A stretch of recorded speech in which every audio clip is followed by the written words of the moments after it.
It'll be 5 years next month. Something that'll never leave me, you know?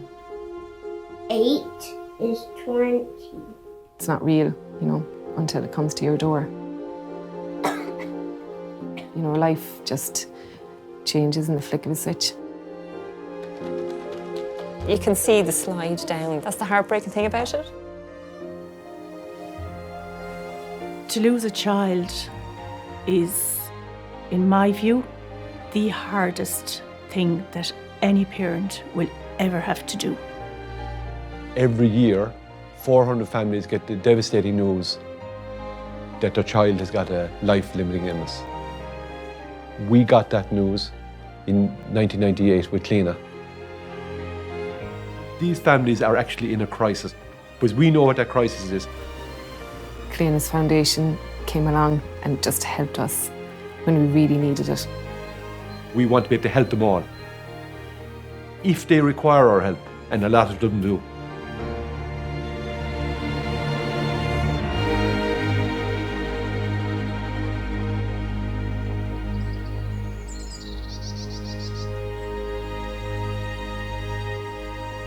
A lot of the families, just like us and like Cliona, this diagnosis, this problem arrives overnight. There are numerous families who spend more than 6 weeks in hospital. There are a lot of families who spend 6 months in hospital. And there are quite a few families who spend 12 months and more in a hospital. That's devastating on a family. Your child will always be looked after. There's no question about that. But it's the non-medical day-to-day costs that they could break you. They really could. They're relying on other people to help them. Oftentimes it's to bail them out financially. And that's not a nice place to be.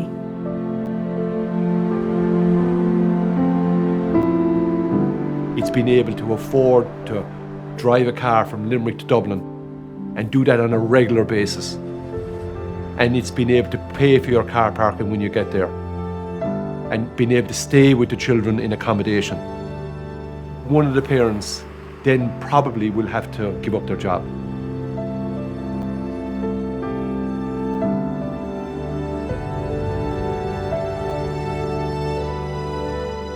So what we do at Cliona's Foundation is we take away and we alleviate that problem from them as best as we can, as best as we can.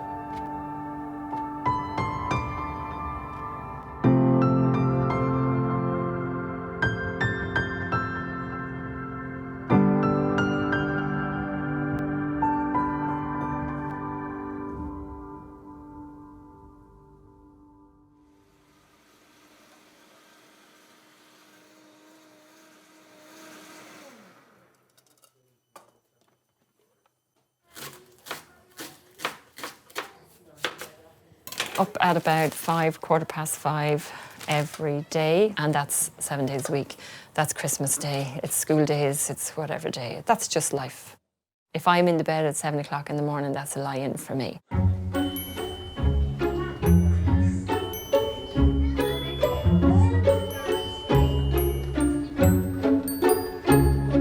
I am mom to Shona, Tom and Lily Boyle. All 3 of them have a chromosome disorder called T1421. So they all have, I suppose, developmental delay. They have a physical disability, they have an intellectual disability.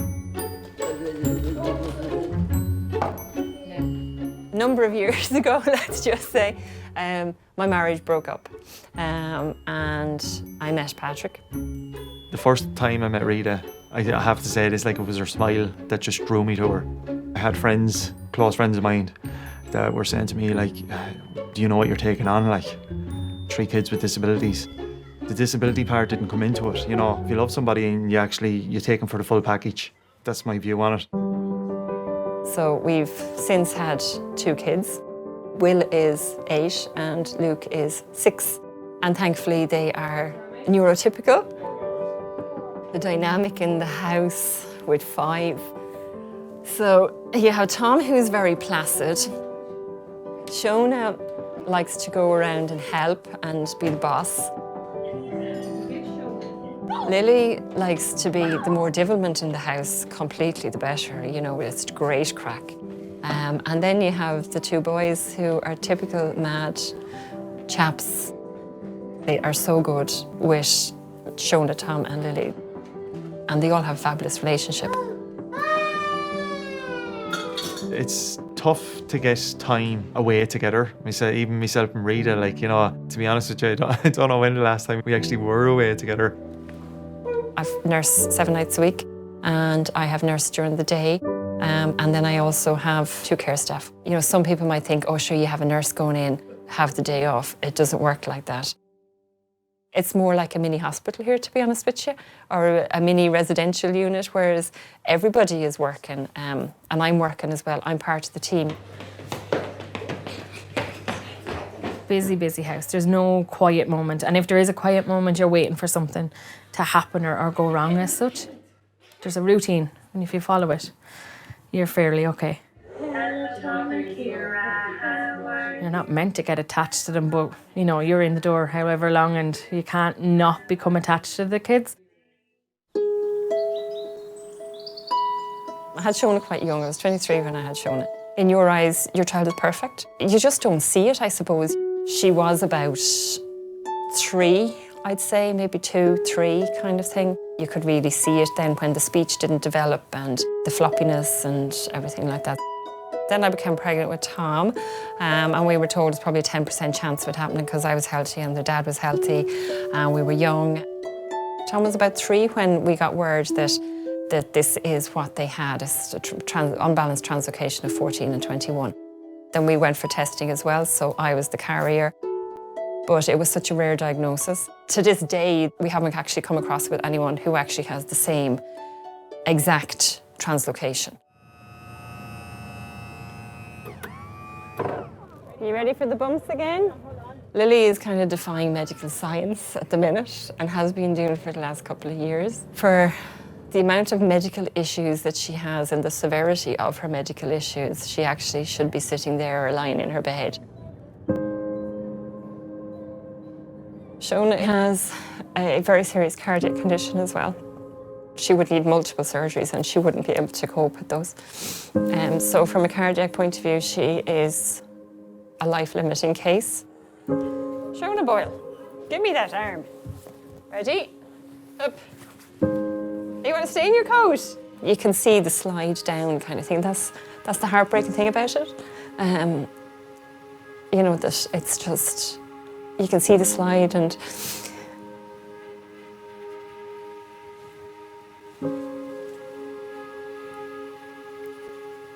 it's like when the doctor said to me,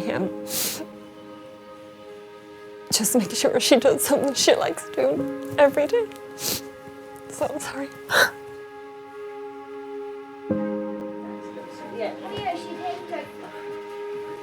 Am I doing yours? Now that I found the cream. You know, when you think of the disabilities and everything that's wrong with the kids and where are we going forward for the future, you know, the way we kind of take it, myself and Rita do, is one day at a time. You could sit in a corner and you could cry. And some days you do that. But it's about pulling yourself out of that corner. Because at the end of the day, nobody likes whinger. So, and that might sound really harsh, but it's the truth. It is tough, but you have to have strong mental ability to actually deal with something like this. The fitness element, like because the two of us are so involved in fitness, that brings us in closer together and stronger together.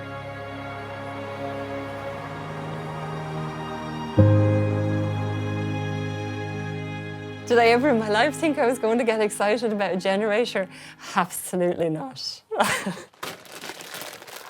When you've got air mattresses on 3 kids and if there's no electricity going to them, they're beeping and they deflate and children are left lying on metal bars. You've got to decide, okay, well, what child is getting the BiPAP tonight or what child is getting the mattress tonight, because I can only actually provide enough power for one. Oh, when the check came through the door, I was delighted. It's kind of like winning the lotto, really. The realisation came in, this can go towards the cost of the generator. Cliona's foundation really is a lifeline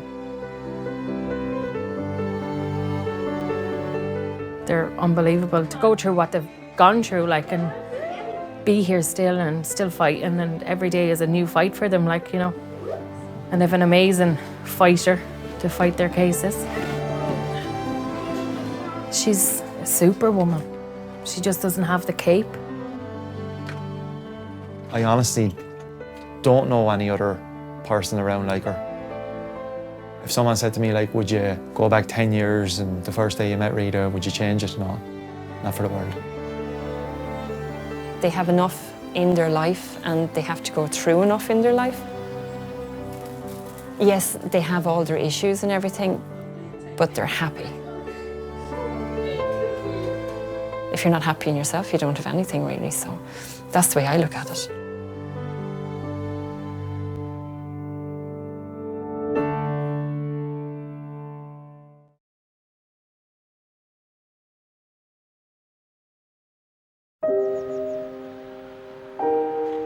A diagnosis, however devastating it is, Bye, Pat. See you tomorrow. will have a knock-on effect on every family. Their finances will be hit hard.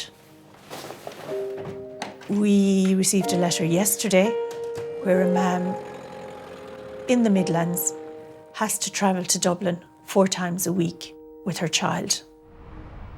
There are families that can't afford to go and visit their child in hospital. There are families that decide whether or not they go out shopping and put food on the table or go and look after the child. That's going on in Ireland right now, day in, day out. They're worried about their finances. That's why we know about it, because they're not in a financially secure situation. It's very hard to describe the impact of somebody getting a check from Cliona's Foundation. We have paid oil bills to bring children home to die. And that family are just so grateful. It's unimaginable to think that's happening. But that's the importance of what we're trying to do and the importance of them getting that check from us.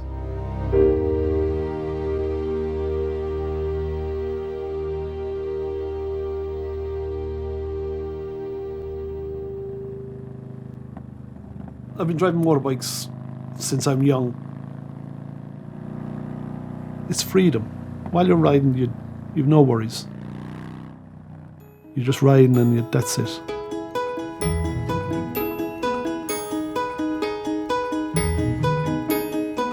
When Sarah was born, and I said to the girl, I was really happy because I said, I won't have to worry, she probably won't get on motorbike. Having said that now, if she hadn't been ill, she probably would have got on a motorbike because she had that kind of, she was a bit of a rebel, I think, you know, she had that kind of spirit in her. She was wild. When you'd see her, you'd smile, you know, she just lit up the room. If anyone's birthday was on, we'd have candles on the cake and she'd have to blow them out 5 or 6 times at least. I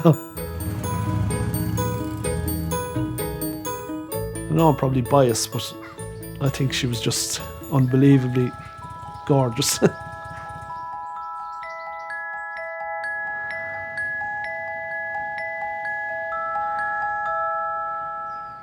Without Sarah, it's, you know, it's just hard. But at least when I go out on the bike, I don't be thinking as much, you know. That's what I need, you know. That's what people need. You need something probably to distract you, you know. Jimmy was born in 2005 and, you know, everything was perfect. You know, for a short spell, we just had just a perfect family and just so happy until Sarah got sick. We say she was very slow to walk, you know, and when she did start walking, she started falling a lot, you know. She was very unbalanced. We knew she was behind, but we thought she'd just kind of get going in her own time. One day then, she was particularly ill, and Mary said, there's something not right here, you know, there's something not right. So we brought her into the A&E and got her admitted, and while inside then she started getting seizures. And that was the start of our journey. months and months later, probably, she was diagnosed with Alpers. And that they told us she had a year, if we were lucky.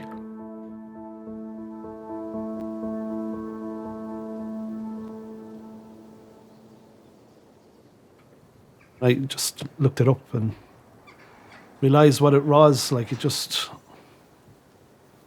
frightened the life out of me, you know.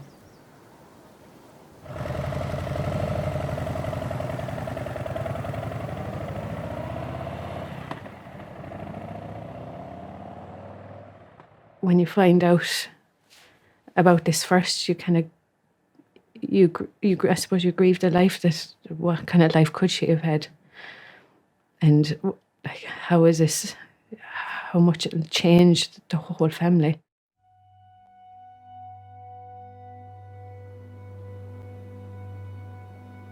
I mean, with great support with family and friends, just unbelievable. But like, once we closed that door every night, it was me, Mary, Jimmy and Sarah.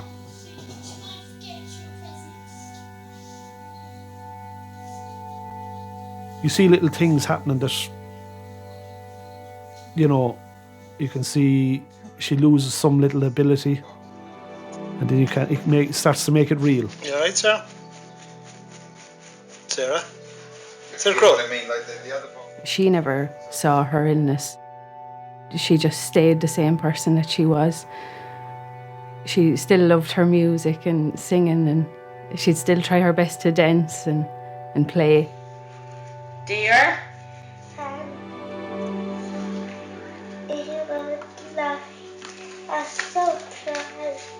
You know, and once the year passed, you kind of get a bit of hope. That's Sarah. Here, open this present. Here, open this present, Sarah. You realise, okay, right, you know, it might change. It might be different this time, you know. They mightn't be right. And you just kind of, and you live on that. You live on hope. Do you want to open this one? Yeah. Okay. I have Jimmy as well. Jimmy's an unbelievably great boy. Who's going to say cheese? Cheese! He looked after Sarah from the time he could walk. 1, 2, 3. And every birthday that we had, you know, I was saying, you know, we'll be here for another one, hopefully. Yeah. And in 2011, she got her communion. She got it in December on her own because they told us she hasn't long left. And I think the town they all felt attached to her, you know. I mean, when she made her communion, the place was packed for her. Nearly finished now. At this stage, when she wasn't able to kind of fully see or anything, you'd come in and she'd touch your face and just look at you in the face, and then she'd know who you were, and you'd feel so relaxed then, and she'd start making jokes then, you know, and she was barely even able to talk and What you laughing at? You laughing at Dada, yeah? You're crazy. I would always make her laugh, you know. I could always make her smile, you know. And she just wasn't able to smile, you know. And that was just realisation then that, yeah, we're in serious trouble. It fell on Hedgehog. She was safe in her nest and fast asleep. The end. She'd always say, give me a kiss and a hug, and I'd give her a kiss and a hug. And she'd always say, just one more kiss. One more hug.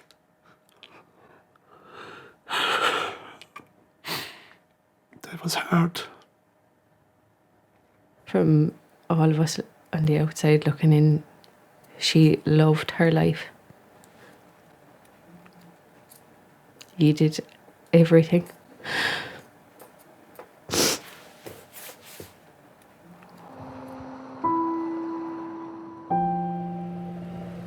Cliona's Foundation. It's amazing what they do.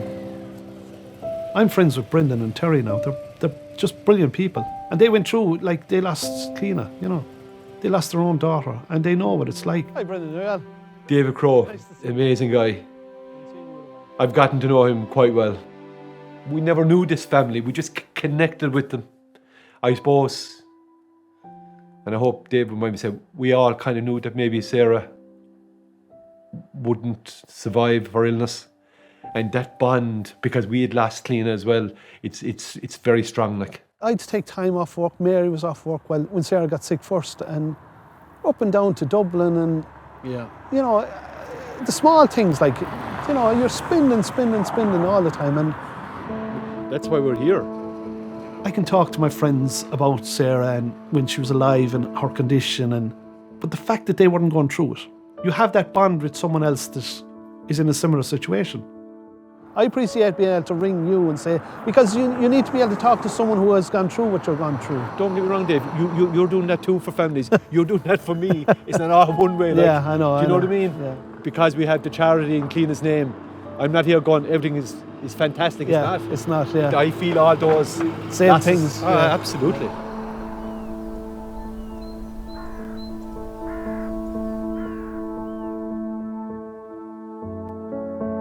We are so glad that she was part of our family. She changed us all for the better. And you could feel the love anytime you'd come into this house, you know, and the love that's still there for her.